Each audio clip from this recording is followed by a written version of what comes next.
Hey everybody, this is an intro to a charcoal grill. This is the Weber original Kettle grill.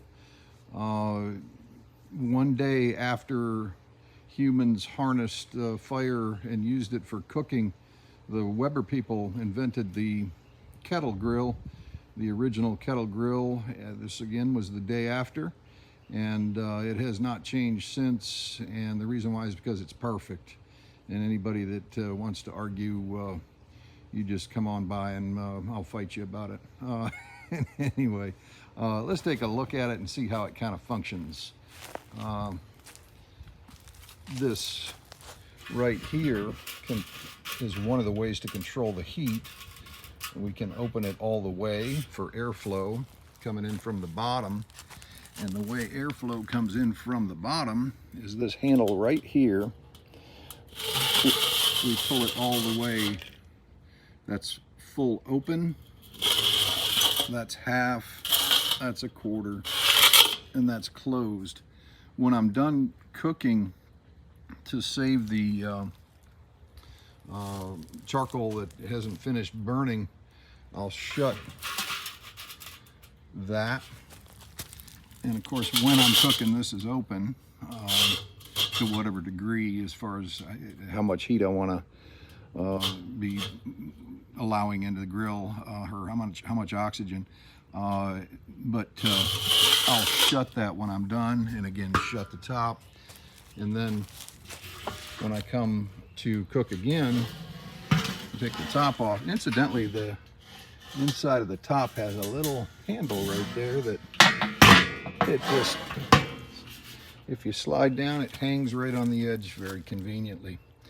The only upgrade to this grill, and this is 10 years old by the way, is the grate itself. I upgraded from a regular grate to one of the grates that has a hinged opening on each side.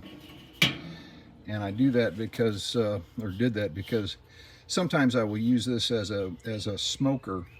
These things lend themselves very well to be used as both a grill or a smoker, depending. And when you have this hinged grate here, you can drop some wood chips in here to get that smoky flavor.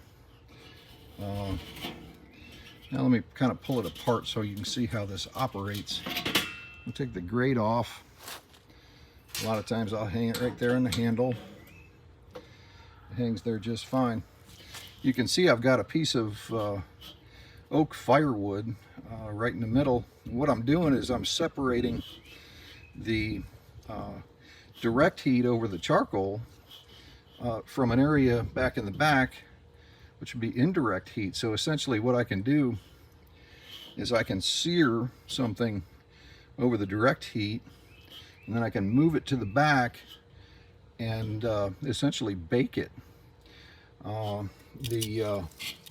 Using a piece of firewood like this allows me to alter how much area I want to use for direct heat relative to how much area I want to use for indirect heat. And incidentally, it's kind of cool. This particular piece of firewood is, I've been using it in here for probably 2 years. It hasn't burned up all the way. You can see that it gets charred, and that's from every time I'm cooking. It burns just a little bit and gives that adds a little smoky flavor. So, a little bonus there. These are the charcoals that were left over after I shut both dampers, and there's no oxygen, so they go out. So these charcoals, you can kind of rough them up to get the ash off of them, and it drops down into the bottom there. I'll show you how that works in a second.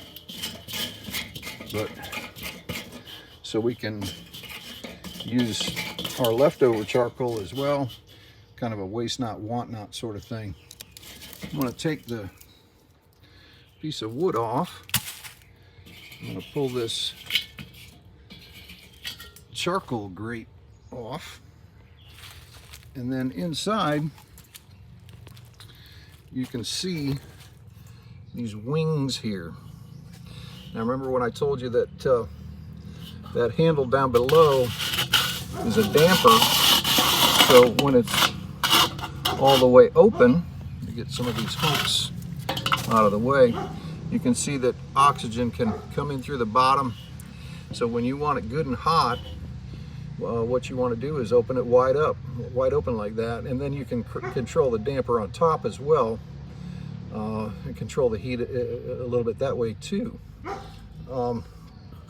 And when I'm smoking, what I'll do is I'll sort of dial that down to about 1/4, so there's not a whole lot of oxygen coming in there. And I'll dial the top vent down to about 1/4 too. So I'm cooking low and slow, and instead of the food being directly over the heat, I'll put it on that backside, and it'll slowly smoke and slowly cook. And there's no other flavor like smoked meats in some circumstances. Smoked sausage particularly. I think I might even be doing some of that today. If I do, I'm gonna do a video on how to do that too. But anyway, this, and as you might have gathered, I use the briquettes. I almost invariably use Kingsford. I have for years. They've been around since 1920 doing this. I figure they've got it down by now. Some people like to use lump charcoal. Everybody's got their way. It's all good. I like the briquettes because they're the consistent size, whereas the lump charcoal is, you get big chunks and little chunks, and you get some areas burning hotter than others and so on. And I do use lighter fluid. Some folks like to use the chimney starters. I like to keep it simple. No sense complicating it. And I don't use gas grills any longer. I'm down to the charcoal grill. I just love it. I don't think you can compete with the flavor. And then also again, it lends itself to being used as a grill and a smoker as well. Very easy to operate. I'm going to put a link for this original Kettle grill down in the description. You can get them off Amazon. They're easy to put together. Then there's a premium model that's got some fancy schmancies, and you can look at that. I'll put the link to that in there too if it's convenient for you. But anyway, I wasn't going to cook on it just yet. I just wanted to show you how it operates. And then what I'm going to do is I'm going to put it back together. There. There. Incidentally, I can't remember whether I did or didn't, but once I've agitated those coals that were left over and the ashes fall down below, that handle, and I'm going to put the grate on top just to get it out of the way. But this handle moves those wings back and forth, and any ash that's dropped down in there, it drops them down through the holes down to your ashtray, which is easy to empty out. It just, all in all, it's as far as charcoal grilling and even smoking, you cannot beat the Weber grill. And as far as I'm concerned, that is all there is to it. Hey, thanks for hanging out.